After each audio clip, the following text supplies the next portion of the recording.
A senior EU official told CNBC on Thursday that European Union will launch the 11th wave sanctions against Russia and will try to stifle Russia's efforts to avoid economic penalties imposed in wake of its full-scale invasion Ukraine. Speaking to CNBC's Joumanna Bercetche at the International Monetary Fund spring meeting in Washington, D.C., EU Commissioner Mairead McGuinness, responsible for financial stability, financial services and capital markets union, said Europe has released 10 sanctions packages. We will take another package.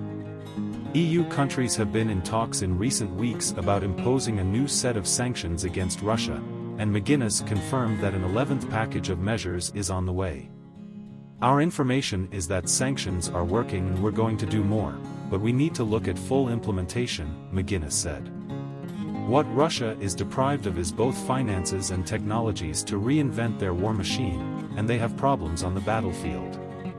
We have ensured that our sanctions don't get around them, and I point out repeatedly that the deeper our sanctions, the more Russia will look for other countries or different bank accounts to look for these ways circumvented.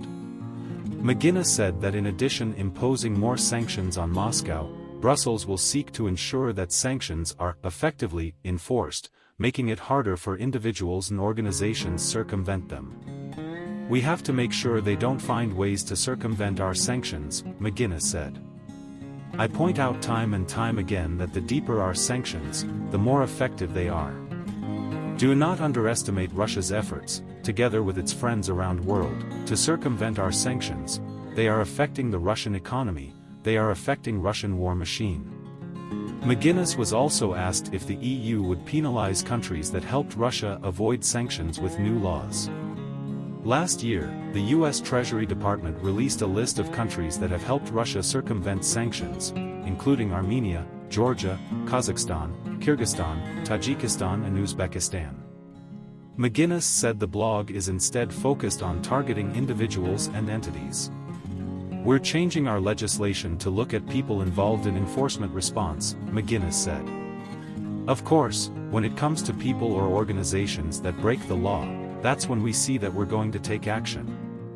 Some countries, including Estonia and France, have called on the EU to impose sanctions on Moldovan and Georgian oligarchs who are allegedly trying to help Russia destabilize Ukraine.